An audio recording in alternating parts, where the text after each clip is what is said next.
My son looked me in the eye and said, "This isn't your house anymore." He had no idea who built it and what I had planned. The words hit me like a wrench to the gut, but I kept my face steady. 43 years I'd lived in this house, 37 of them with Margaret by my side. The last 6 alone, learning to make coffee for one and eat dinner standing at the kitchen counter, because sitting at our table for 2 felt like trying to fill an ocean with a teacup. I was standing in my own garage when Michael said it, the same garage where I'd taught him to change oil when he was 12, where we'd spent Saturday mornings rebuilding a '74 Mustang that never quite ran right, but gave us something to do with our hands while we talked about baseball and girls and what he wanted to be when he grew up. The smell of motor oil and sawdust still hung in the air, mixing with the October chill that crept under the door. The workbench held the same tools I'd organized every Sunday for 20 years. Margaret used to tease me about it, said I was more careful with my socket wrenches than with the good china. She wasn't wrong. The china gathered dust. The tools got used. Michael stood next to his wife, Jennifer, and her parents, the Hendersons. 4 people in business casual clothes looking at me like I was furniture they needed to rearrange. Jennifer's mother, Patricia, held a leather folder that I was starting to suspect contained more than casual paperwork. "What exactly do you mean by that?" I asked, my voice level. I'd learned in 30 years of construction work that when someone throws you a curveball, you don't swing until you know what kind of pitch it really is. Michael shifted his weight from one foot to the other, the way he used to when he was 8 and had broken something he wasn't supposed to touch. "Dad, we've been talking, Jennifer and I, her parents, about your situation here. My situation. Living alone in a house this size. The maintenance, the utilities, He gestured vaguely at the garage, at the workbench, at 43 years of accumulated life. All of this. Patricia stepped forward, her smile practiced and cold. "Richard, we're concerned about you. It's not healthy for a man your age to be rattling around in all this space. I was 71, not 91. I still mowed my own lawn, fixed my own plumbing, and could outwork men half my age when the mood struck me. But I didn't say that. I was still trying to understand what game we were playing. The house is paid for," I said instead. "Has been for 15 years. That's part of the problem," Jennifer said, speaking for the first time. Her voice had that honey-over-steel quality that reminded me of certain contractors who smiled while they picked your pocket. "All this equity just sitting here. It's not working for anyone." Margaret's voice echoed in my memory. "Be careful of people who talk about your life like it's a balance sheet, Richard. They're usually trying to balance it in their favor." I looked at my son, really looked at him. Somewhere in the last few years, the boy who used to help me stack firewood had become a man who wore expensive suits and spoke in corporate buzzwords. His hair was perfectly styled, his shoes were Italian leather, and his smile was exactly like his wife's. Professional, calculated. "What exactly are you proposing?" I asked. Michael and Jennifer exchanged one of those married couple glances that communicate entire conversations in a split second. Then Michael pulled out his phone and showed me a brochure. "Sunset Manor. It's a really nice assisted living community about 20 minutes from here. They have activities, meal service, medical staff on site." "I don't need medical staff." "Not yet," Patricia said. "But, Richard, let's be realistic. You had that episode with your blood pressure last year, a dizzy spell, and you're not getting any younger. Wouldn't it be nice to have peace of mind, to know that if something happened, help would be right there?" I understood now. This wasn't about my health or my happiness. This was about my house, about the 3-bedroom colonial with the 2-car garage and the 1/4-acre lot in a neighborhood where property values had tripled since Margaret and I bought it as newlyweds. "What happens to the house?" I asked, though I suspected I already knew. "Well," Michael said, his voice brightening like a salesman closing a deal, "Jennifer's parents are looking for a place to downsize. Their house in Connecticut is too big now that Jennifer's brother moved to California. It would be perfect for them. And convenient for you. Dad, it makes sense. They'd take care of the maintenance, pay the property taxes, keep an eye on things. You'd have the equity freed up to pay for Sunset Manor, and everyone would be better off." Everyone except me, I thought. But I didn't say it. Not yet. I walked over to the workbench and picked up a hand plane that had belonged to my father. The wood handle was smooth from decades of use, first by his hands, then by mine. Margaret had suggested I teach Michael to use it when he was in high school, but he'd been more interested in computers than craftsmanship. This was built in 1952, I said, running my thumb along the blade. My dad bought it with his first paycheck from the Ford plant. He taught me how to use it when I was 15, made my first jewelry box for your mother with this plane. Dad, she kept it on her dresser for 37 years. Even after the latch broke and the hinges got loose, she wouldn't let me fix it. Said it was perfect the way it was because I made it with my hands. I set the plane down carefully, in exactly the spot where it had lived for 20 years. This house is the same. Every board, every nail, every coat of paint. I built the deck where you learned to ride your bike. I installed the kitchen cabinets where your mother made Sunday dinners for 30 years. I rewired the whole second floor when you were in college because I wanted to make sure it was safe. Patricia cleared her throat. Richard, memories are wonderful, but they don't pay for health care or maintenance or... Ma'am, I said, turning to face her with the kind of quiet authority that had made subcontractors shut up and listen for 3 decades. With all due respect, this is a conversation between my son and me. The garage went silent except for the tick of the metal roof cooling in the autumn air. I could hear Margaret's voice again, this time from the night she got her diagnosis. Don't let them take what we built, Richard. Don't let anyone convince you that what we had wasn't worth fighting for. Michael, I said, I need you to understand something. This house isn't just where I live. It's where your mother died. It's where she spent her last Christmas, where she sat in her chair by the window, watching the birds at the feeder we hung together in 1987. Every room in this house has her fingerprints on it. My son's face softened for just a moment, and I saw a flash of the boy who used to climb into my lap when thunderstorms scared him. But then Jennifer touched his arm, and the mask slipped back into place. Dad, Mom wouldn't want you to be trapped by memories. She'd want you to be practical, to think about your future. My future. I nodded slowly. Right. I looked around the garage one more time, at the pegboard where my tools hung in perfect order, at the oil stain near the door where Michael had helped me change the transmission fluid in the Mustang, at the corner where Margaret used to set up her easel on rainy Saturdays, painting watercolors of the garden while I worked. I'll think about it, I said finally. Michael smiled, the tension leaving his shoulders. That's all we ask, Dad. Just think about it. But as they filed out of the garage, Jennifer whispering something to her mother, Patricia nodding with satisfaction, and Michael looking relieved that the difficult conversation was over, I was already thinking, just not about what they expected. I was thinking about Margaret's jewelry box, sitting upstairs on her dresser with its broken latch and loose hinges.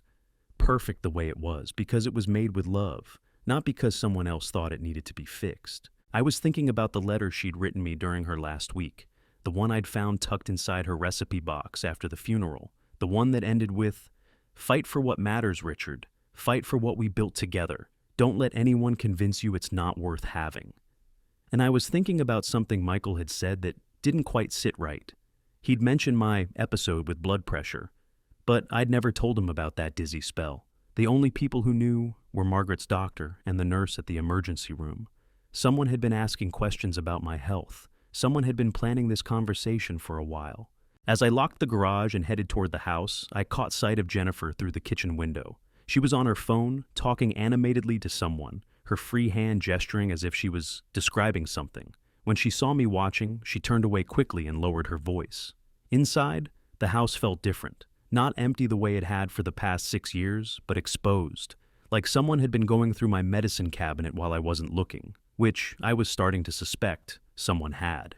I made myself a cup of coffee and sat in Margaret's chair by the window. The bird feeder hung exactly where we'd placed it 38 years ago, though the red paint had faded to pink and the seed tray needed replacing. A cardinal landed on the perch, bright as fresh blood against the gray October sky. Margaret had always said cardinals were messages from heaven. When you see one, she'd tell me, someone who loves you is saying hello. I sipped my coffee and watched the cardinal eat. After a few minutes, it flew away, but not before looking directly at me through the window. "Hello to you too," I whispered. Then I got up, walked to the kitchen, and opened the drawer where Margaret had kept our important papers. Insurance policies, the deed to the house, my social security cards, her will. Everything was there, but something felt off. The papers were organized differently than I remembered, neater, more sorted. I pulled out the deed and read it carefully. The house was in my name only, had been since Margaret and I paid off the mortgage 15 years ago. No liens, no outstanding loans, no legal complications. It was mine, free and clear, but someone wanted it to be theirs. I thought about Michael's expensive clothes, Jennifer's leather folder, Patricia's practiced smile. I thought about questions asked about my health, about conversations planned in advance, about 4 people who'd stood in my garage looking at me like I was an obstacle to be managed. And I thought about something else Margaret used to say. The best defense is a good offense, Richard, but the best offense is making sure your defense is rock solid first. I finished my coffee, rinsed the cup, and placed it in the dishwasher. Then I walked to my desk in the den and pulled out the phone book. It was time to make some calls. The first one was to my lawyer. The second was to my bank. The third was to a man I'd served with in Vietnam, who now ran a small security company and owed me a favor from when I'd helped him rebuild his deck after Hurricane Sandy. By the time I finished making arrangements, the Cardinal had returned to the feeder. This time, it stayed longer, as if it had more to say. "I'm listening," I told it. The next morning, Michael called before I'd finished my first cup of coffee. "Hey, Dad," he said, his voice bright with false cheer. "Jennifer and I were talking, and we think maybe we moved too fast yesterday. We don't want you to feel pressured or anything." "I don't feel pressured." Good. But maybe we could get together again soon. Maybe this weekend?" Jennifer's parents are flying back to Connecticut on Monday, and they'd love to see the house one more time before they go. "See the house?" "Well, look around. Maybe take some measurements for furniture placement. Nothing definite, just planning ahead." I set down my coffee cup and looked out the kitchen window. The leaves on the maple tree were starting to turn, edges touched with gold and red. Margaret had planted that tree the year Michael was born, said she wanted him to have something that would grow alongside him. "Michael," I said, "I've been thinking about what you said yesterday." "Yeah? And?" "I think you're right about one thing. It is time for some changes around here." I could hear the smile in his voice. "Really? Dad, that's great. I know this seems like a big step, but just one problem with your plan." The smile faded. "What's that?" "You forgot to ask me what I wanted." Silence stretched across the phone line like a wire pulled too tight. "Dad, we just want what's best for you." "No," I said, my voice calm and level. "You want what's best for you. There's a difference." "That's not fair." "Maybe not, but it's true." I hung up before he could argue. Then I finished my coffee, got dressed, and drove to town for my appointment with Harold Brewster, the lawyer who'd handled Margaret's will and had been my friend for 20 years. It was time to start building my offense. If you like the main character, type like. Harold Brewster's office smelled like leather and old wood, the kind of place where serious decisions got made without fanfare. He'd been practicing law longer than I'd been swinging a hammer, and his handshake still had the grip of a man who'd worked his way through law school loading trucks at the docks. "Richard," he said, settling behind his desk, with the deliberate movements of someone who'd learned that rushing leads to mistakes. "You sounded concerned on the phone." I'd brought Margaret's recipe box with me, the wooden one I'd made her for our 10th anniversary. Inside, along with her handwritten cards for pot roast and apple pie, was the letter she'd written during her last week. I pulled it out and handed it to Harold. "Read this first," I said. "Then I'll tell you what happened yesterday." Harold adjusted his reading glasses and took his time with Margaret's words. I knew what he was reading. I'd memorized every line. "My dearest Richard, if you're reading this, I'm probably watching you from somewhere that serves better coffee than that terrible stuff you make. I need you to know some things before I go. First, I love you more than all the stars we used to count from the back porch. You made my life an adventure, even when we never left our own backyard. Second, this house is yours until you decide otherwise. Not Michael's, not Jennifer's, not anyone else's. We built it together, but I'm leaving it to you to finish the story however you see fit. Third, I've been watching how Jennifer looks at our things, our home, our life, like an appraiser. Be careful, my love. Some people see what we have and think it should be theirs. Don't let them convince you that loving something means giving it away. Fight for what matters. Fight for what we built together. Don't let anyone convince you it's not worth having. All my love, Margaret P.S." The spare key to the safe deposit box is taped under the bottom drawer of my jewelry box.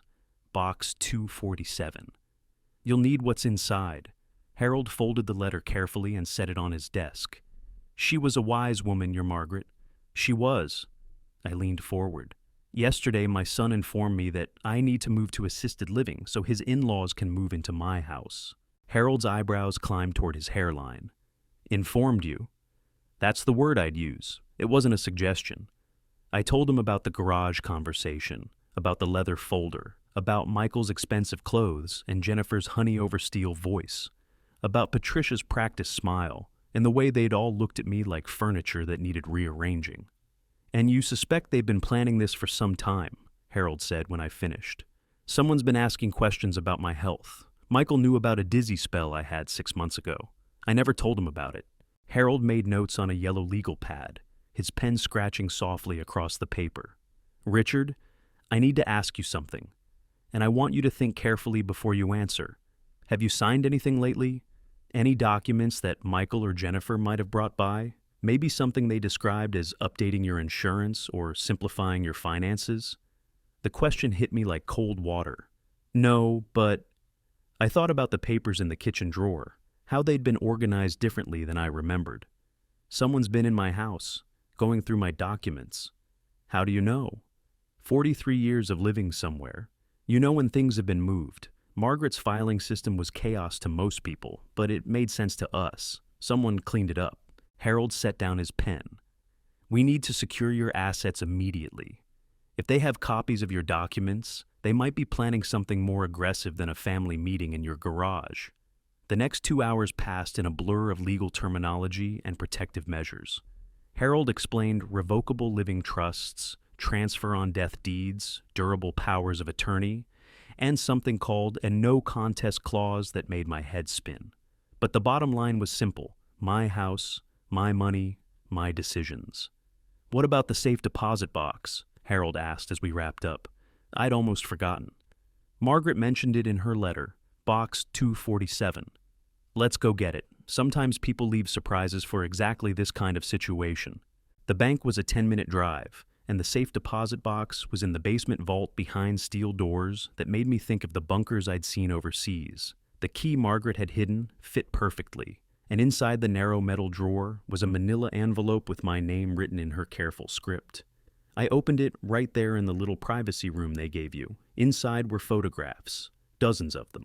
Jennifer and her mother going through my house when I wasn't there, dated and time-stamped. Pictures of them photographing documents, measuring rooms, even sitting at my kitchen table with papers spread out like they were planning a renovation. At the bottom of the envelope was a note in Margaret's handwriting. I hired Mrs. Chen from across the street to keep an eye on things when I got too sick to notice.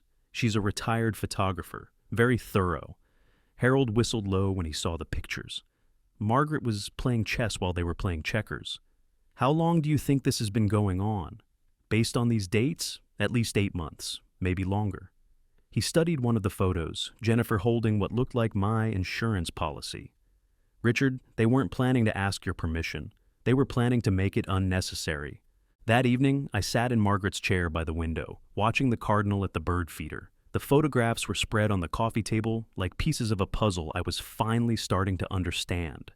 My son hadn't suddenly decided I needed assisted living. This had been months, maybe years, in the making. I thought about the boy who used to sit in this same chair, reading comic books while Margaret made dinner. The teenager who'd brought his first girlfriend to Sunday dinner, nervous and proud. The young man who'd cried at Margaret's funeral and promised he'd take care of me. Somewhere along the way, that boy had become someone else. Someone who saw his father's life as an asset to be managed rather than a story to be respected. The phone rang. Michael again. Dad, about this morning. I think there was a misunderstanding. No misunderstanding, I said, my voice level. I understand perfectly. Look, maybe we can compromise. You don't have to move right away. Maybe just let Jennifer's parents stay in the guest room for a few weeks while they look for something permanent. I almost laughed. The guest room that Margaret had decorated with such care, where she'd planned for grandchildren to sleep when they visited, where she'd kept the quilts she'd made by hand, one for each child we'd hoped to have, but never did. Michael, do you remember building the tree fort? What? The tree fort. Summer before 5th grade. You wanted one like Tommy Morrison had in his backyard. Took us 3 weekends to build it right. Dad, I don't see what... You wanted to paint it red. I wanted to leave it natural. We compromised. You painted the door red, and we left the rest natural. You remember what you told me when we finished? Silence. You said it was perfect because we built it together. Because it was ours. Dad, this house is our tree fort, Michael. The difference is your mother and I built this one to last a lifetime. I hung up before he could respond. Then I gathered up the photographs and put them back in the envelope. Tomorrow, I'd make copies and give the originals to Harold. Tonight, I just wanted to sit in Margaret's chair and remember what it felt like when my son thought building something together was the most important thing in the world. The cardinal stayed at the feeder until almost dark, longer than usual. When it finally flew away, I could swear I heard Margaret's voice on the wind. He's not the same boy, Richard, but you're still the same man who taught him how to build something that would last. I finished my coffee, turned off the lights, and went upstairs to bed. But first, I stopped by Margaret's dresser and opened her jewelry box. The broken latch, the loose hinges, the felt lining worn smooth by 37 years of her hands. Perfect the way it was. I was beginning to understand what I needed to do. The next morning brought rain and a phone call I wasn't expecting. Mrs. Chen from across the street, her voice carefully formal. Mr. Morrison, I hope you don't mind my calling. I wanted you to know that your son was here yesterday evening, after you left for town. He had a key. I set down my coffee cup. What did he do? He and his wife went through your house for about an hour. They took photographs of things, measurements. His wife made phone calls from your kitchen. Phone calls to who? I couldn't hear everything, but she mentioned something about estate planning and expediting the process. She seemed very excited about something. Estate planning, while I was still alive and kicking. Mrs. Chen, would you be willing to testify to what you saw if it came to that? Mr. Morrison, your wife was very kind to me when my husband died. She brought me soup every week for a month. I would be honored to help you. After I hung up, I sat in the kitchen for a long time, looking at the place where Margaret used to make her grocery lists, where she'd paid bills and balanced our checkbook with the careful attention of someone who'd grown up during the Depression, where she'd written letters to old friends and thank you notes for wedding gifts and, during her final week, a letter that was now sitting in Harold Brewster's safe. My son had a key to my house. He'd been using it to let himself in, to let his wife photograph my belongings, to plan their future in my present. I pulled out my phone and called the locksmith. Then I called Harold. It's time, I said when he answered. Whatever we're going to do, we need to do it now. The trust documents are ready. I can have you in my office this afternoon. Good. And Harold? Yeah? We're going to need those photographs. All of them. When I hung up, I looked around the kitchen one more time. At the coffee maker Margaret had insisted on buying, even though I said instant was fine. At the windowsill where she'd kept her small plants, herbs she'd used for cooking. At the table where we'd shared breakfast for 37 years and dinner for the last 6. Tomorrow, this would still be my kitchen, but the locks would be different, the legal landscape would be changed, and my son would discover that the man he thought he could manage had been learning some new tricks. I finished my coffee, rinsed the cup, and headed upstairs to get dressed. I had a lawyer to see and a future to secure, but first I had one more stop to make. Margaret's grave was in the old section of Riverside Cemetery, under the oak tree we'd chosen together during her final week. The headstone was simple granite with both our names, though mine still showed only the birth date. Someday someone would carve the rest. I knelt down and brushed away the leaves that had gathered against the stone. I found your photographs, I said quietly. Mrs. Chen did good work. A breeze stirred the oak leaves above me, and for a moment I could almost hear Margaret's laugh. I'm going to fight for it, Maggie. For the house, for what we built, for the story we started together. I won't let them erase us. I stayed there until the sun broke through the clouds, warming the granite and the earth, and the old man who'd finally decided to stop being managed. Then I got up, brushed the dirt from my knees, and went to secure my future. The locksmith arrived at 8 sharp the next morning, a weathered man named Pete, who'd changed locks for half the neighborhood over the years. He didn't ask questions when I told him I wanted every lock in the house replaced, just nodded and got to work with the efficiency of someone who'd seen enough family drama to know when to keep his opinions to himself. "You want me to keep the old locks?" he asked as he removed the front door hardware. "No, dispose of them." By 9:30, my house had new keys, and I was the only person who had them. I stood in the front hallway, testing the smooth action of the new deadbolt when my phone rang. Michael. "Dad, I tried to stop by this morning, but my key doesn't work." "I know." Silence stretched across the line like a wire pulled to its breaking point.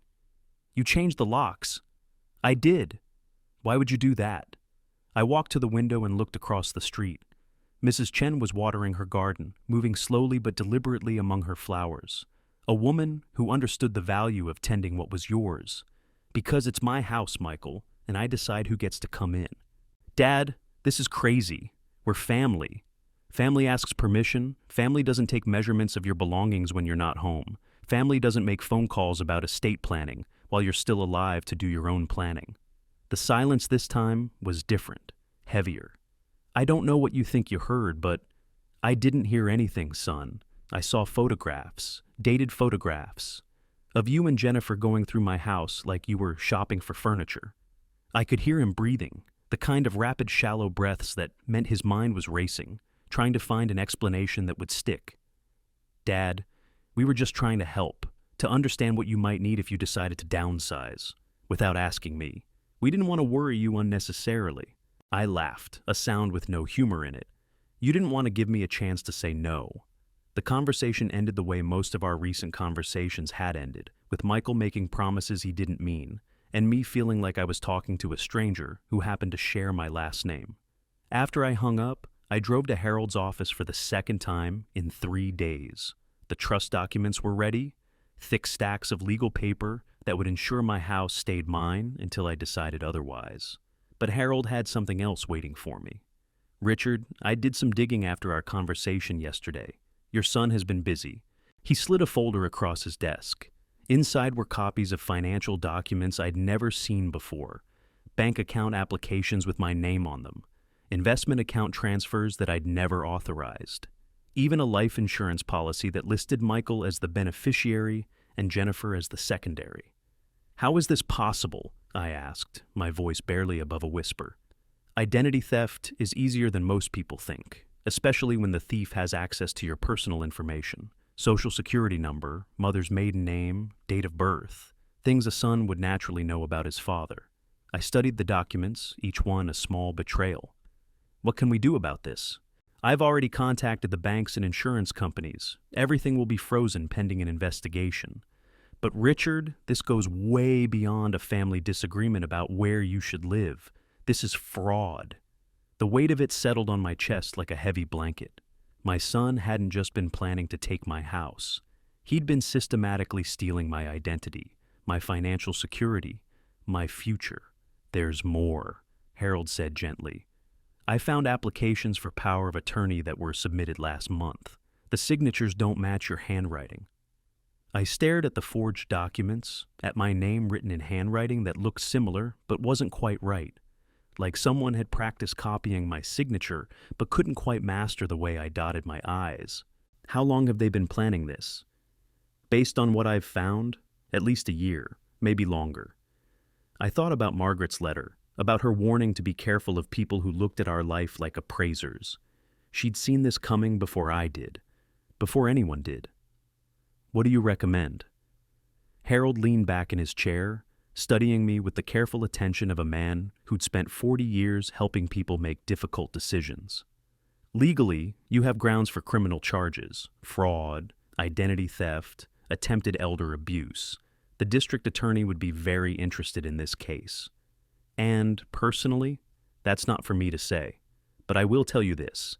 People who do what your son has done don't usually stop when they get caught. They escalate." I gathered up the documents and put them back in the folder. Evidence of betrayal, neat and organized and damning. "I need some time to think." "Of course. But Richard, don't think too long. And don't confront him alone.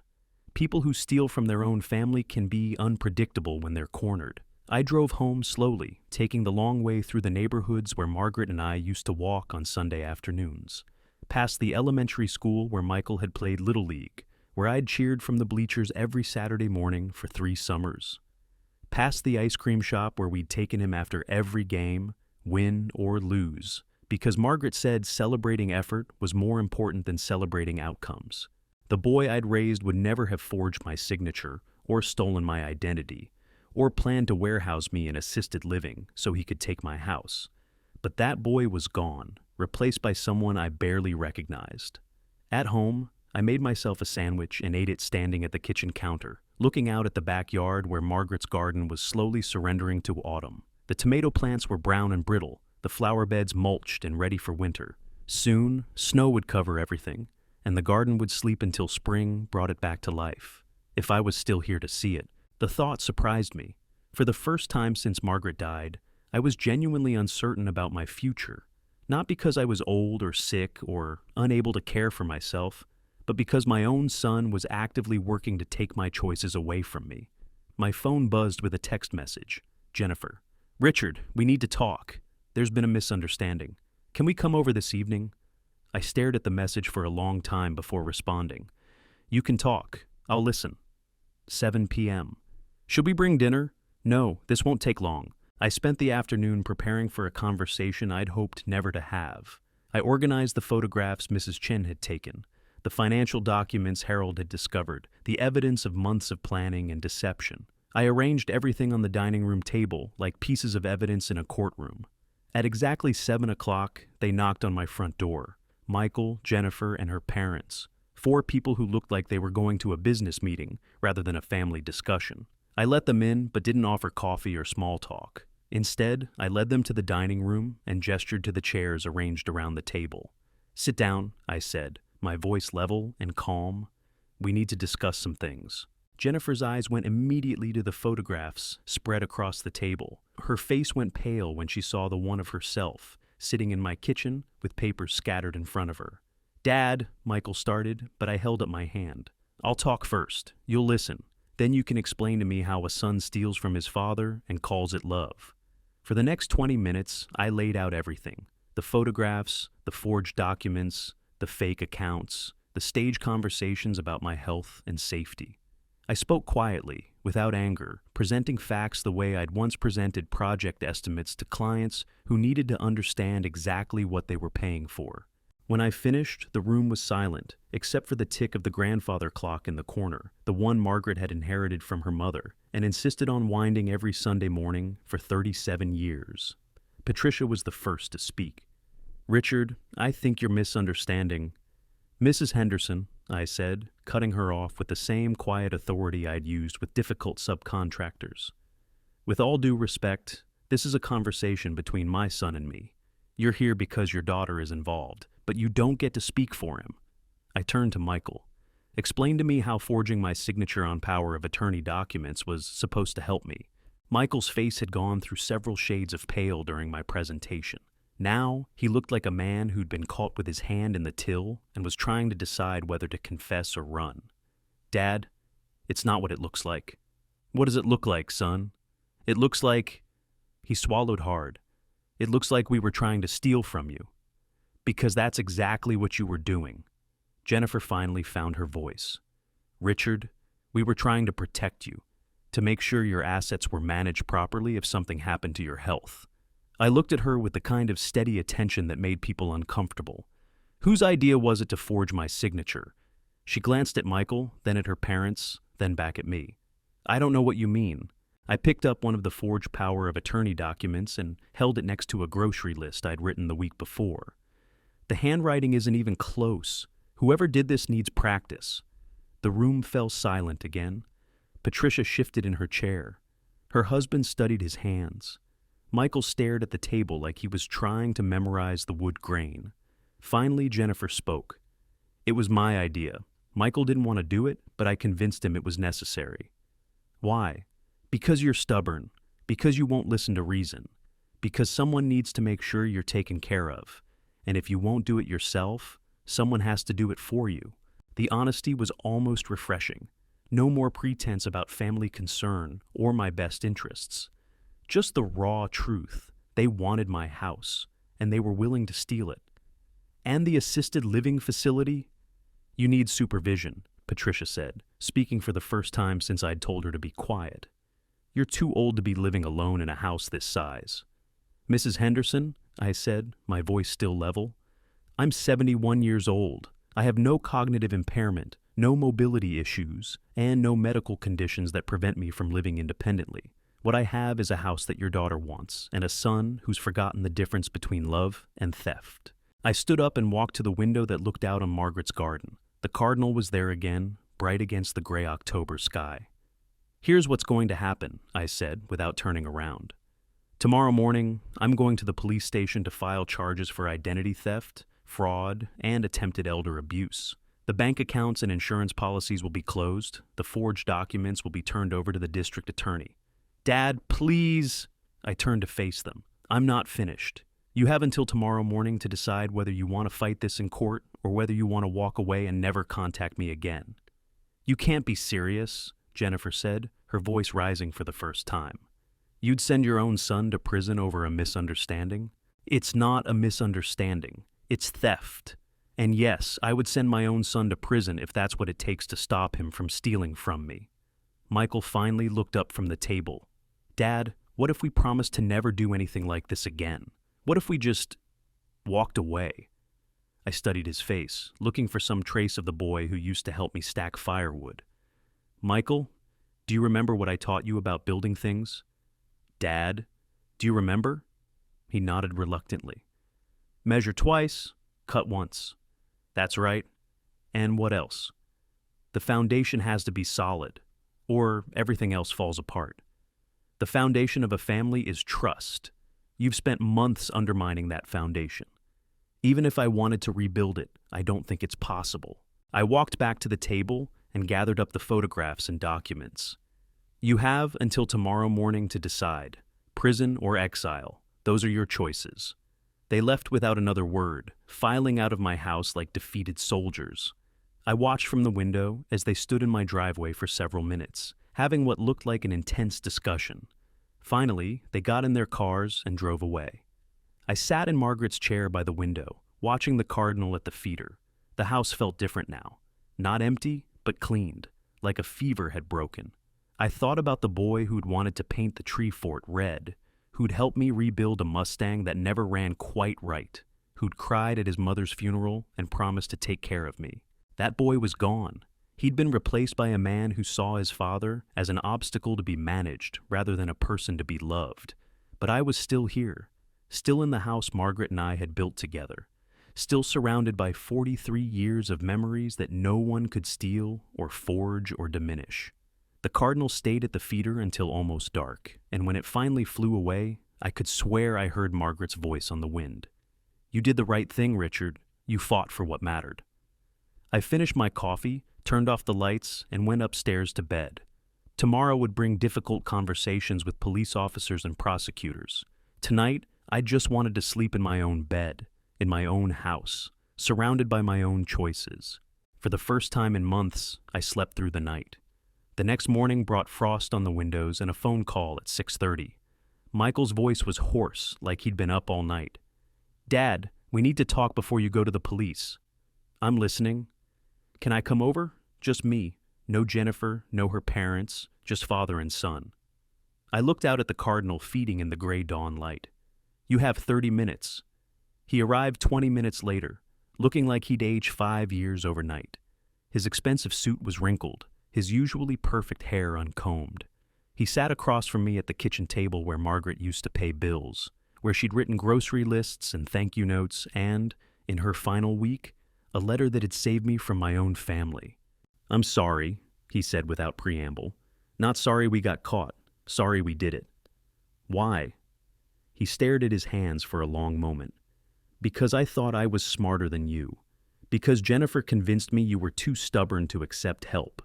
Because her parents kept talking about what a waste it was for you to live alone in a house this size. And the money? Jennifer's been pushing me to ask you for money for 2 years, for the house we want to buy, for her business idea, for her parents' medical bills. Every time I said no, she'd remind me that you're sitting on all this equity doing nothing with it. I poured myself a cup of coffee, didn't offer him one. So, you decided to take it. I decided to manage it. There's a difference. No, son, there really isn't. He looked up at me then, and for a moment I saw a flash of the boy who used to climb into my lap when thunderstorms scared him. Dad, what if I left Jennifer? What if I walked away from all of this? Would you? I don't know. Maybe. She's not the person I thought I married. I sipped my coffee and studied my son's face. The face I'd watched grow from baby smooth to teenage stubbled to adult lined. Somewhere in that progression I'd stopped really seeing him. I'd been so focused on missing Margaret that I'd missed the signs of what he was becoming. Michael, do you remember the day we finished the tree fort? He nodded. What did you say when we put in the last nail? That it was perfect because we built it together. And what did I tell you? His voice was barely above a whisper. That anything built together could only be torn down together. I've been thinking about that conversation for 3 days, about what it means to build something that lasts, about what it takes to tear it down. I stood up and walked to the window. The frost was melting now, water droplets sliding down the glass like tears. Your mother and I built a marriage, a home, a life. It took us 47 years. You've torn it down in 6 months. Dad, I'm not finished. I turned to face him. The question isn't whether you'd leave Jennifer or walk away from her parents' schemes. The question is whether you understand that some things can't be rebuilt once they're broken. He sat there for a long moment, and I could see him working through the implications. Prison or exile, I'd told them. Those were the choices. What if I made restitution, paid back every penny, closed every fake account, tore up every forged document? Then you'd be a thief who paid back what he stole, still a thief. The kitchen clock ticked in the silence, Margaret's clock, the one she'd wound every Sunday morning for 37 years. Time passing, marking moments that couldn't be reclaimed. I need to ask you something, I said, and I want the truth. He nodded. How long have you been planning this? Since Mom got sick, since we realized you'd be alone in this house with all this equity and no one to make sure you were using it wisely. The honesty hit harder than the lies had. They'd been planning to steal from me since before Margaret died. While I was sitting beside her hospital bed, holding her hand and promising to take care of everything, my son was calculating the value of my grief. Get out, I said quietly. Dad, get out of my house. Don't come back. Don't call. Don't write. Don't send Christmas cards or birthday wishes or wedding invitations. You're not my son anymore. He stood slowly, like a man carrying a weight too heavy for his shoulders. What about the police? I'll still file charges, but I'll ask them to handle it quietly. No media, no public humiliation, just justice. At the door, he turned back. Dad, what if someday I want to try to make this right? I looked at him for what I knew would be the last time. Michael, some bridges burn so completely that even the smoke disappears. This is one of them. After he left, I sat in Margaret's chair by the window and watched the cardinal at the feeder. The frost had melted completely now, and the autumn sun was warming the garden, where she'd planted flowers that bloomed at different times throughout the year. So, there's always something beautiful to see, she'd said. I finished my coffee, got dressed in my good suit, and drove to the police station. Detective Sarah Williams was younger than I'd expected, but her handshake was firm and her eyes were sharp. She listened to my story without interruption, taking notes on a yellow pad that reminded me of the ones Harold used in his office. Mr. Morrison, I have to ask, are you sure you want to proceed with this? Family cases can be complicated. Detective, if a stranger had done what my son did, would you hesitate to arrest him? No? Then don't hesitate now. The paperwork took 3 hours. Statements, evidence logs, copies of the forged documents, and photographs. By the time I finished, it was past noon, and I was emotionally exhausted. I drove home and made myself a sandwich I didn't want to eat. The house felt different now. Not empty, but concluded. Like a book I'd finished reading and closed for the final time. My phone rang. Harold Brewster. Richard, I heard from Detective Williams. You went through with it. I did. How are you feeling? I thought about the question. How was I feeling? Sad, certainly. Angry, yes. But underneath those familiar emotions was something unexpected. Relief. Free, I said. I feel free. That's good. That's healthy. Now, We need to talk about practical matters. Your will needs updating. The trust documents need to be finalized. And I'd recommend changing your emergency contacts. Emergency contacts. People who would be called if something happened to me. For 47 years, that had been Margaret. For the 6 years since her death, it had been Michael. Now it would be... who? Harold, I supposed. Mrs. Chen from across the street. The handful of friends I had left from my construction days. Harold, can I ask you something? Of course. Do you think I'm a fool for doing this? For choosing legal justice over family peace? There was a long pause. Richard, I've been practicing law for 42 years. I've seen families destroy themselves over money, property, pride, and principle. Most of the time, nobody wins. Everybody loses something. But sometimes, when someone crosses a line that can't be uncrossed, the only choice left is to defend what matters most. Your son didn't just steal from you. He tried to steal your autonomy, your dignity, your right to make decisions about your own life. And you think that's worth fighting for? I think it's the only thing worth fighting for. That evening, I drove to Margaret's grave for the second time in a week. The oak tree was nearly bare now, its leaves scattered across the ground like golden coins. I knelt beside her headstone and brushed away the debris. It's done, I told her.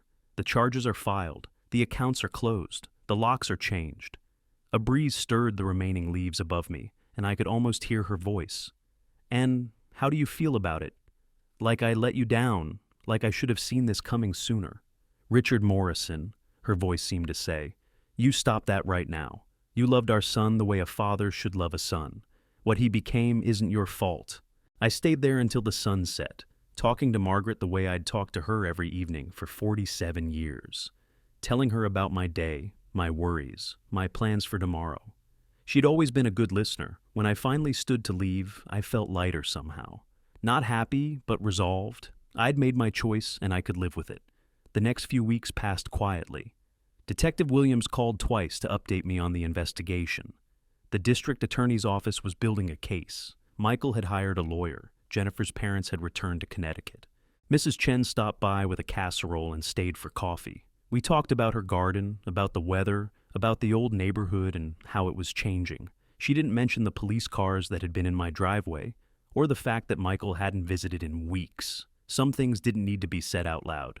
Harold called to tell me the trust documents were ready. I drove to his office on a Tuesday afternoon and signed my name to papers that would ensure my house stayed mine until I decided otherwise. The process felt ceremonial, like a wedding or a graduation, a formal recognition of something that had already happened in my heart. What happens now? I asked as we finished.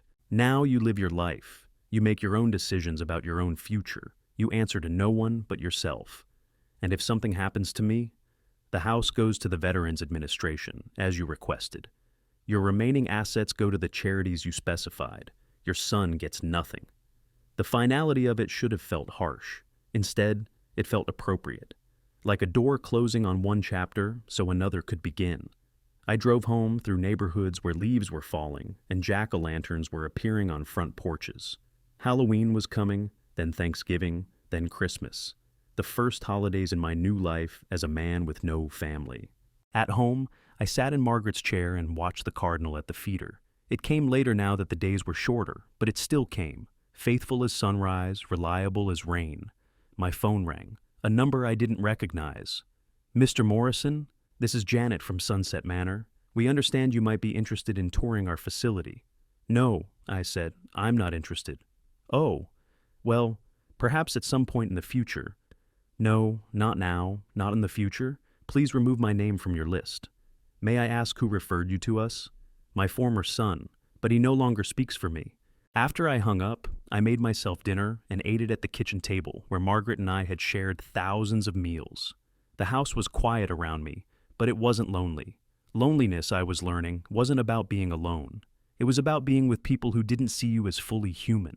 I was alone now, but I was entirely human. Entirely myself, entirely free to make my own choices about my own life.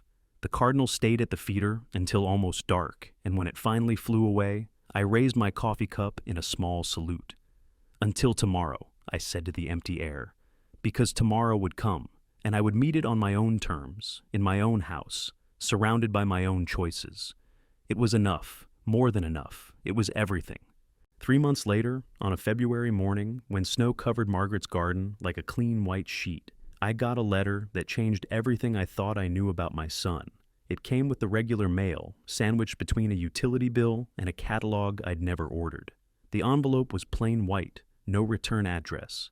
But I recognized Michael's handwriting immediately. The same careful script he'd used for school projects, the same loops and angles I'd helped him practice at this same kitchen table 25 years ago. I almost threw it away unopened. Instead, I poured myself a cup of coffee, sat in Margaret's chair by the window, and slit the envelope with the bone-handled letter opener she'd given me for our 10th anniversary. Dad, I know I have no right to write to you. I know you told me never to contact you again. But there are things you need to know, and I couldn't live with myself if I didn't tell you. Jennifer left me 3 weeks after you filed charges. She took half of everything we owned and moved back to Connecticut with her parents. Before she left, she told me some things I didn't know, things that make what we did to you even worse than you realize. The whole plan was her idea from the beginning, not just taking the house, but everything. She'd been researching elder abuse tactics for over a year, reading about how to gain control of an aging parent's assets. She called it succession planning, but I know now what it really was. The assisted living facility? She had already put a deposit down. They were expecting you by Christmas. The power of attorney documents? She'd practiced forging your signature for months. She had copies of everything. Your social security card, your driver's license, even your medical records from when you had that dizzy spell. She'd been in your house dozens of times when you weren't there, photographing documents, measuring rooms, making plans. She knew about Mom's jewelry box, about the letters she kept in her recipe file, about the safe deposit box. She'd been through everything. The worst part? She'd been drugging your coffee. I found the bottle in her purse after she left. Mild sedatives, nothing that would hurt you permanently, but enough to make you seem confused or forgetful if anyone questioned your mental state. She'd been putting small amounts in your coffee whenever we visited, then telling people you were showing signs of a cognitive decline. Dad, I swear I didn't know about the drugs. I would never have agreed to that. But I did agree to everything else, and that makes me just as guilty. I'm writing this from a lawyer's office, not a criminal defense lawyer. I'm going to plead guilty to the charges and accept whatever sentence they give me. I deserve it. But I wanted you to know that there was more to this than what the police found. Jennifer was careful to keep the worst parts hidden from me, probably because she knew I wouldn't go along with slowly poisoning my own father.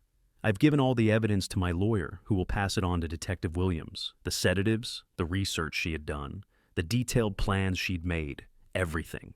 I don't expect you to forgive me. I don't expect you to write back or call or acknowledge this letter in any way. I just needed you to know that the man who tried to steal your house and your freedom wasn't the son you raised. He was someone who'd been manipulated by a woman who saw you as nothing more than an obstacle to be removed.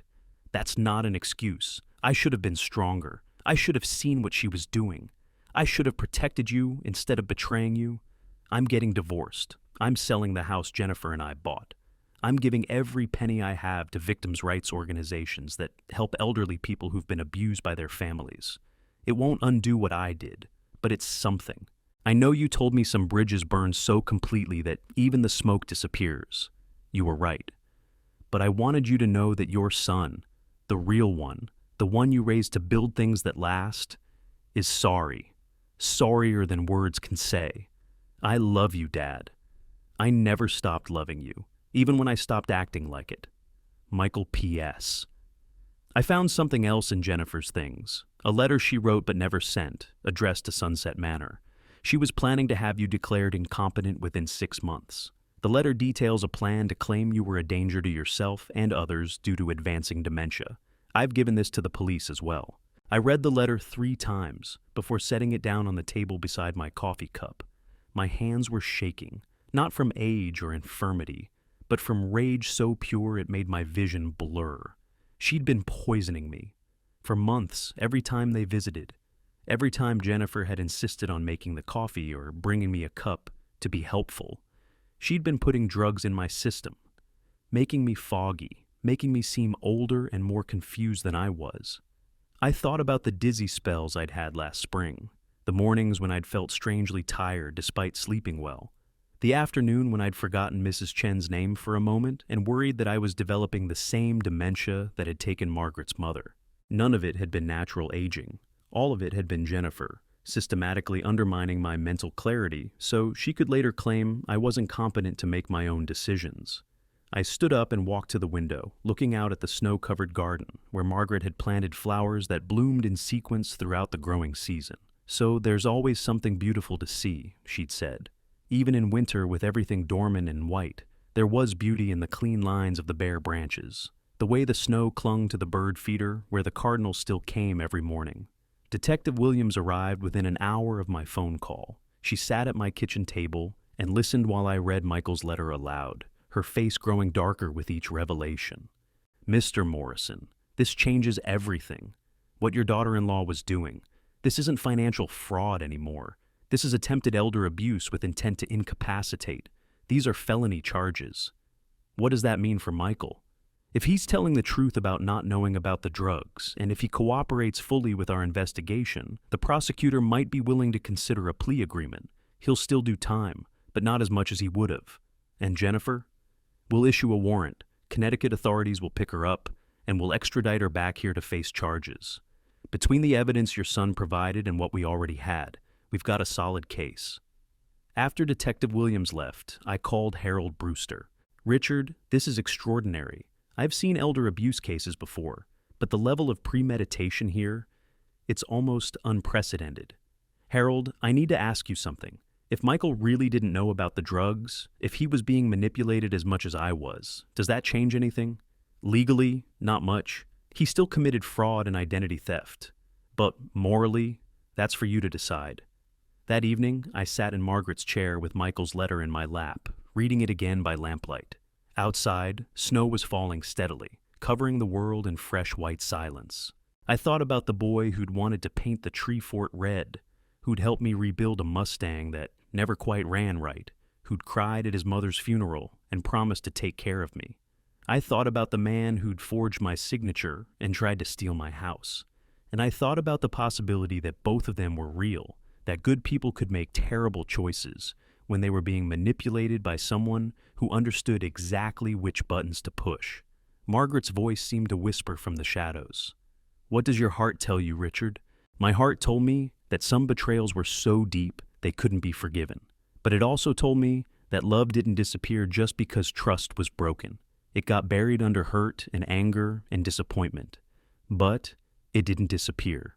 I folded the letter carefully and put it in the drawer where Margaret used to keep her important papers. Then I picked up the phone and called the number Michael had included at the bottom of the letter. He answered on the second ring, his voice cautious and uncertain. "Dad, I got your letter." Silence stretched across the line, like a bridge I wasn't sure I was ready to cross. "I'm sorry," he said finally.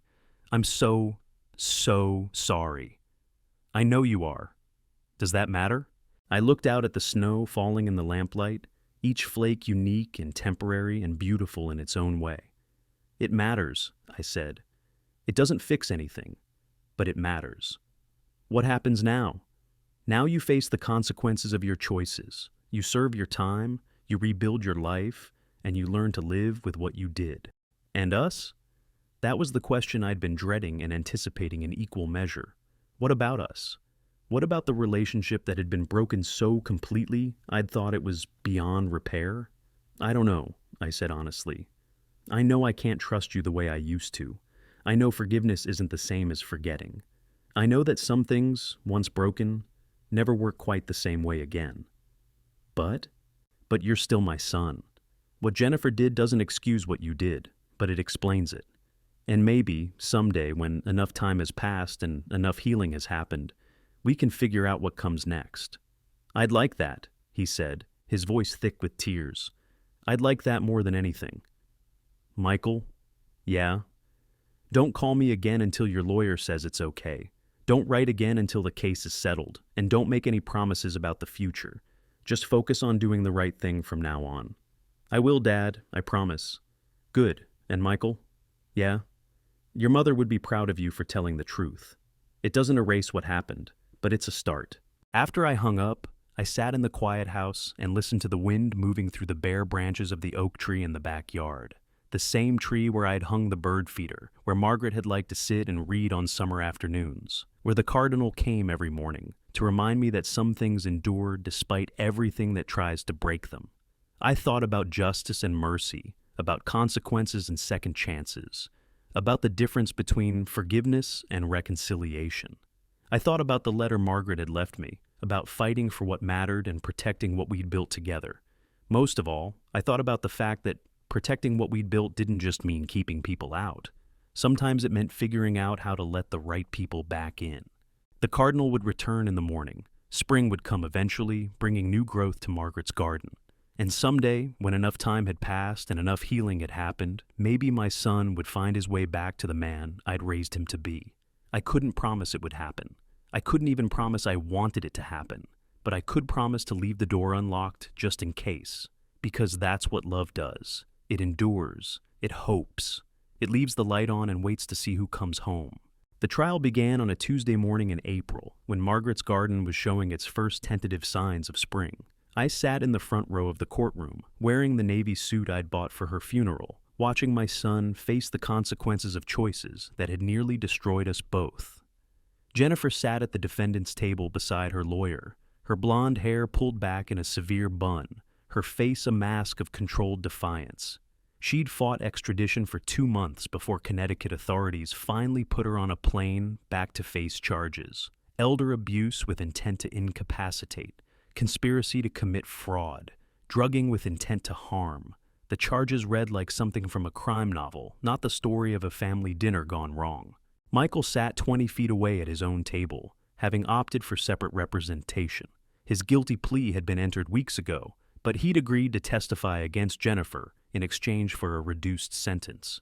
When our eyes met across the courtroom, he nodded slightly. I nodded back. It wasn't forgiveness, but it was acknowledgement. The prosecutor, a sharp-faced woman named Amanda Chen, opened with a statement that made my skin crawl. Ladies and gentlemen of the jury, this case is about the systematic abuse of a 71-year-old widower by a woman who saw his grief as an opportunity and his trust as a weakness. She laid out the evidence methodically, the forged documents, the illegal bank accounts, the photographs Mrs. Chen had taken of Jennifer going through my house, the sedatives found in Jennifer's purse, the research she'd done on elder abuse tactics, the letter she'd written to Sunset Manor describing my supposed mental decline. The defendant didn't just steal money, Chen said, her voice rising slightly. She stole time.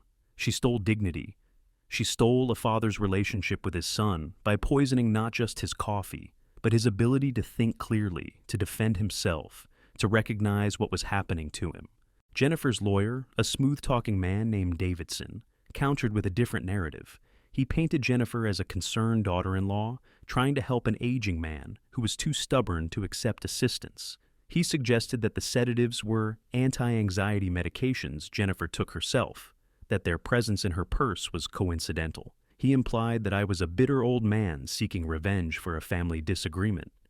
Mr. Morrison is understandably upset about his son's poor financial decisions, Davidson said during his opening statement.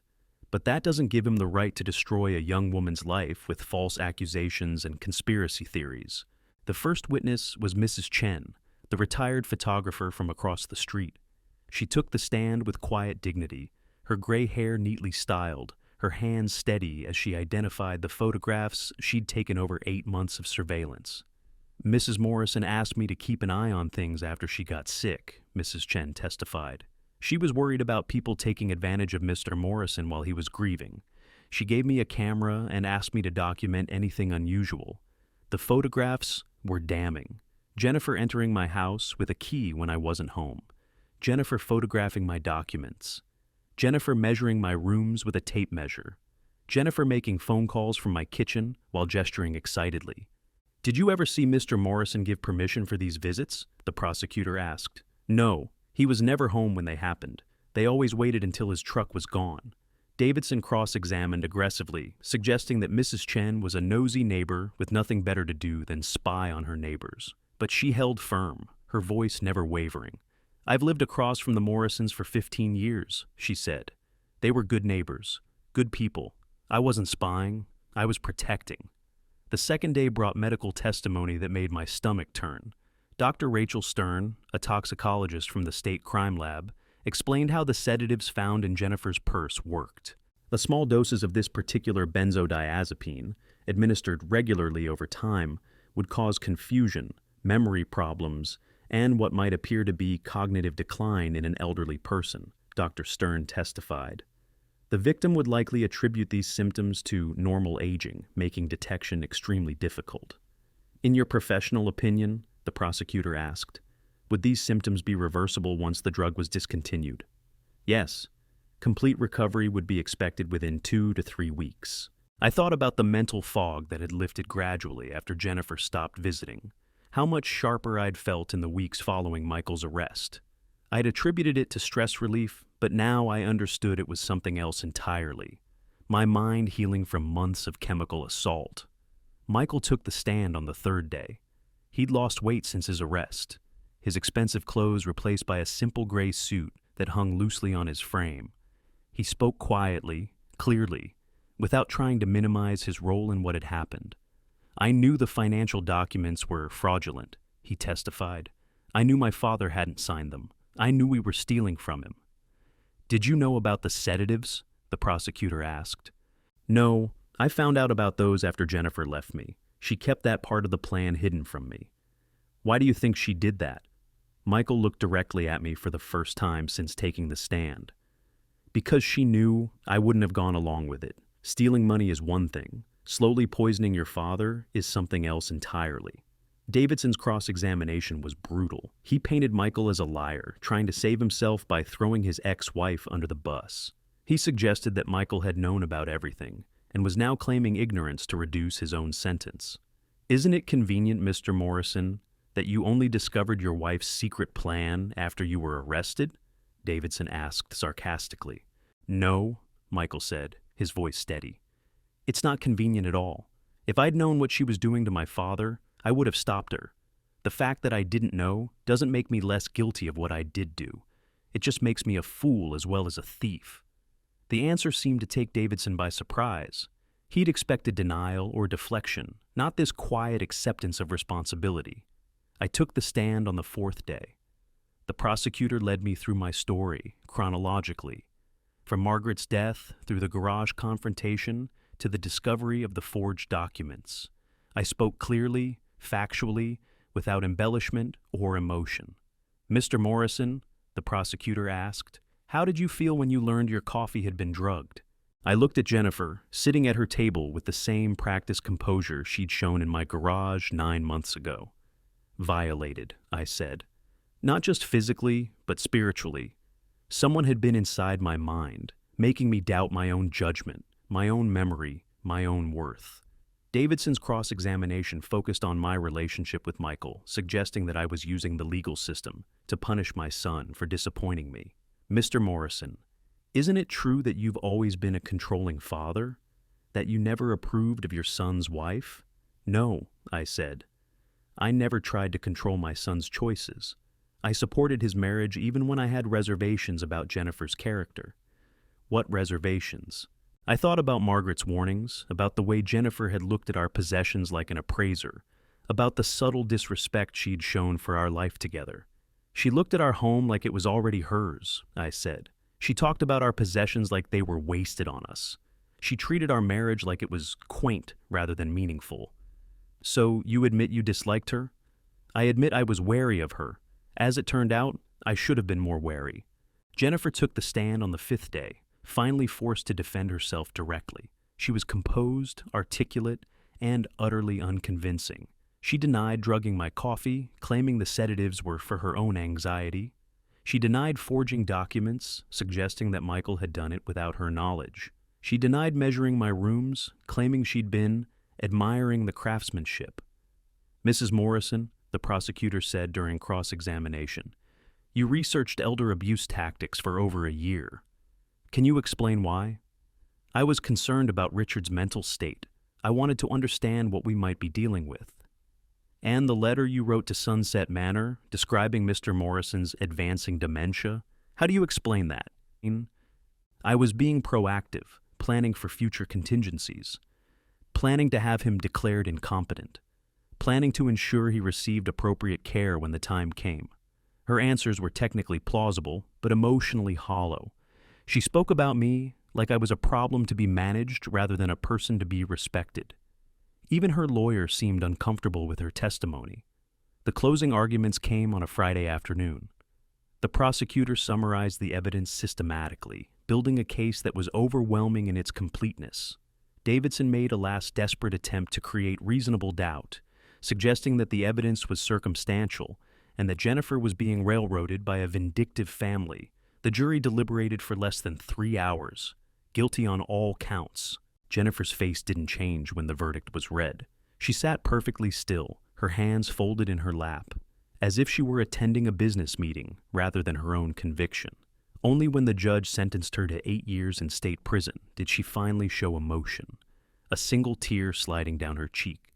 Michael was sentenced the following week, 3 years in minimum security prison, with the possibility of parole after 18 months. The judge noted his cooperation with the investigation and his acceptance of responsibility, but emphasized that financial elder abuse couldn't be excused regardless of the circumstances. "Mr. Morrison," the judge said, "your father trusted you with his life and his legacy. You betrayed that trust in the most fundamental way possible. The fact that you were manipulated doesn't absolve you of responsibility for your own choices." Michael nodded, accepting the sentence without argument. As they led him away in handcuffs, he looked back at me one more time. This time, I saw something in his eyes I hadn't seen in years. The boy who'd helped me build a tree fort, who'd learned to change oil in the garage, who'd cried at his mother's funeral. The boy who might still be worth saving. After the sentencing, I drove to Margaret's grave. The oak tree was fully leafed now, casting gentle shade over her headstone. I knelt beside the granite marker and brushed away the winter's accumulation of debris. "It's over," I told her. Justice was served. The truth came out. A breeze stirred the oak leaves above me, and I could almost hear her voice. "And how do you feel about it?" "Empty," I said honestly. "Like I won a war but lost something I can't quite name." "You lost your illusions," her voice seemed to say. "About family, about trust, about the people you thought you knew. But you kept your dignity. You kept your strength. You kept what we built together." I stayed there until the sun began to set, talking to Margaret the way I'd talked to her every day for 47 years, telling her about the trial, about the verdict, about the strange mixture of satisfaction and sadness that comes with seeing justice done at such a personal cost. When I finally stood to leave, I felt different somehow. Not healed, but concluded, like a chapter ending so another could begin. The drive home took me past the elementary school where Michael had played Little League, past the ice cream shop where we'd celebrated after every game, past the life we'd built together before greed and manipulation tore it apart. At home, I sat in Margaret's chair and watched the cardinal at the feeder. It came later now that the days were longer, but it still came, faithful as sunrise, reliable as rain. My phone rang. Harold Brewster. "Richard, I wanted to check on you after today. That couldn't have been easy." It wasn't, but it was necessary. "What happens now?" I looked around the living room where Margaret and I had spent thousands of evenings together. At the photographs on the mantel, the books on the shelves, the Afghan she'd knitted during her final winter. All of it still here, still mine, still infused with the love we'd shared. "Now I live my life," I said. "I make my own decisions about my own future. I answer to no one but myself and the memory of the woman who made this house a home." And Michael? That was the question I'd been avoiding all day. My son would serve his time, rebuild his life, and eventually be released back into a world where his father might or might not be waiting for him. "I don't know," I said honestly. "Ask me again in 18 months. After I hung up, I made myself dinner and ate it at the kitchen table where Margaret and I had shared thousands of meals. The house was quiet around me, but it wasn't lonely. I'd learned the difference between being alone and being lonely, between solitude and isolation. I was alone now, but I was entirely myself, entirely free to make my own choices about my own life. The drugs were out of my system, the forged documents were voided, the people who'd tried to steal my future were facing the consequences of their choices. It was enough, more than enough. It was everything. The cardinal stayed at the feeder until almost dark, and when it finally flew away, I raised my coffee cup in a small salute. "Until tomorrow," I said to the empty air, because tomorrow would come, and I would meet it on my own terms, in my own house, surrounded by my own choices and the enduring love of a woman who taught me that some things are worth fighting for. Justice had been served. The truth had prevailed. Now it was time to figure out what came next. 18 months passed like seasons in Margaret's garden, slowly, deliberately, each day bringing small changes that only became visible when you stepped back far enough to see the whole picture. I settled into a rhythm that felt both foreign and familiar. Coffee at dawn, watching the cardinal at the feeder, breakfast alone at the kitchen table where Margaret and I had shared 47 years of morning conversations. Days filled with small projects, fixing the loose board on the back steps, repainting the garage door, organizing the workshop tools that had gathered dust since Michael's arrest. Mrs. Chen became a regular visitor, stopping by with homemade soup and staying for coffee that wasn't drugged with anything but cream and sugar. We talked about her late husband, about Margaret, about the changes in the neighborhood and the weight of living with memories and houses that had outlasted the people who'd made them homes. "You seem different," she said one Tuesday afternoon in October, almost exactly 2 years after that first confrontation in my garage. Calmer, more settled. I'd been thinking the same thing. The anger that had burned in my chest for months had gradually cooled to something more manageable. Not forgiveness, but acceptance. The fear that had made me jump at every unexpected phone call had faded as the legal proceedings concluded and the appeals were denied. Jennifer would serve her full sentence. Michael would be eligible for parole in 3 months. "I think I've finally learned the difference between being alone and being lonely," I told Mrs. Chen. "And which are you?" I considered the question while watching a pair of cardinals, male and female, take turns at the feeder. Alone by choice, content by design. That evening, I got a letter that I'd been expecting and dreading in equal measure. The envelope was thicker than Michael's previous letters, the return address showing the minimum security facility, where he'd spent the last year and a half. Inside was his familiar handwriting, but the tone was different, less desperate, more reflective. "Dad, my parole hearing is scheduled for next month. My lawyer thinks I have a good chance of early release if I can demonstrate stable housing and employment. I've been working in the prison carpentry shop, and my supervisor has offered me a job with his construction company if I'm released. I know I have no right to ask anything of you. I know you told me not to make promises about the future, but I wanted you to know that I've spent every day of the last 18 months thinking about what I did to you, to us, to the memory of Mom. I've been going to counseling, individual and group therapy, for people who've committed financial crimes against family members. It's more common than you might think, and it's given me perspective on how someone I thought I loved could manipulate me into betraying someone I knew I loved. That's not an excuse. Nothing Jennifer did forced me to forge your signature or steal your identity or plan to put you in assisted living against your will. Those were my choices, and I own them completely. But understanding how I got there has helped me understand who I want to be when I get out. I want to be the man you raised, the one who learned to build things that last, the one who understood that a handshake means something, that a promise is a bond, that family protects each other instead of preying on each other. I don't know if that man still exists. I don't know if too much has been broken to rebuild, but I'd like the chance to find out.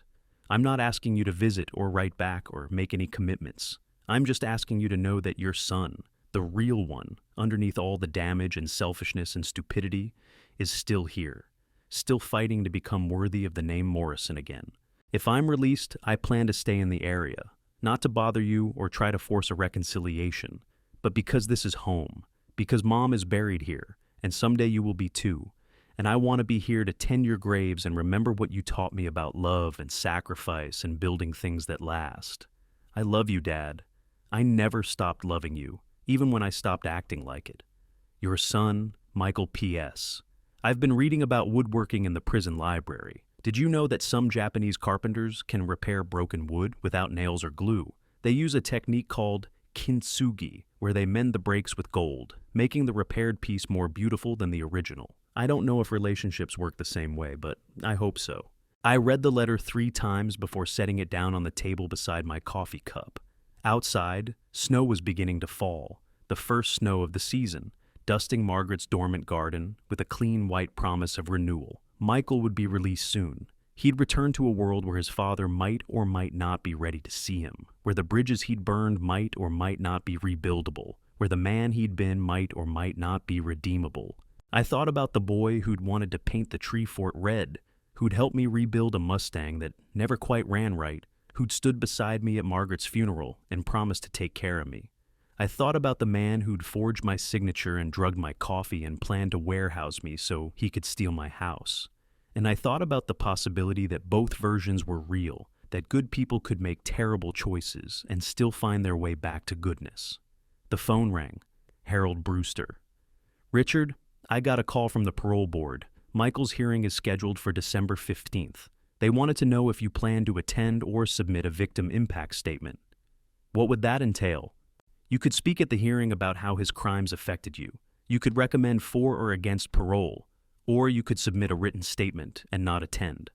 I looked out at the snow falling in the lamplight, each flake unique and temporary and beautiful in its own way. "What do you think I should do?" "That's not for me to say. But I will tell you this. Parole boards like to see family support for rehabilitation. If you believe Michael has genuinely changed, your endorsement would carry significant weight. And if I don't believe he's changed, then you should say that too. The board needs honest input to make good decisions." After Harold hung up, I sat in Margaret's chair and watched the snow accumulate on the bird feeder. The cardinal would return in the morning, faithful as sunrise, regardless of the weather or the season, or the complications of human hearts. I thought about justice and mercy, about consequences and second chances, about the difference between forgiveness and reconciliation.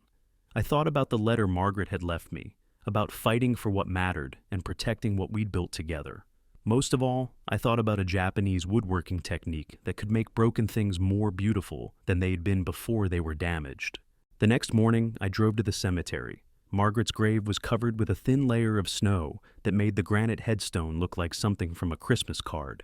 I knelt beside it and brushed away the white powder until her name was clearly visible. "I got a letter from Michael," I told her. "He wants to come home." A breeze stirred the bare branches of the oak tree above me, sending a small shower of snow onto my shoulders. "I don't know if I'm ready to see him," I continued. "I don't know if I can trust him again.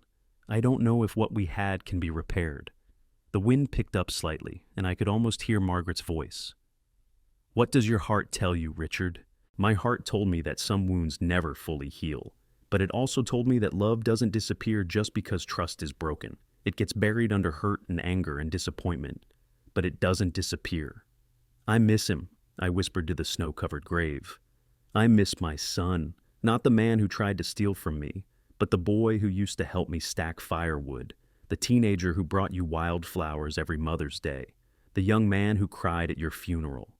"He's still there," Margaret's voice seemed to say. "Underneath all the damage and selfishness and stupidity, he's still there." I stayed at the grave until my knees began to ache from kneeling in the snow. Then I stood, brushed off my pants, and drove home to write a letter of my own.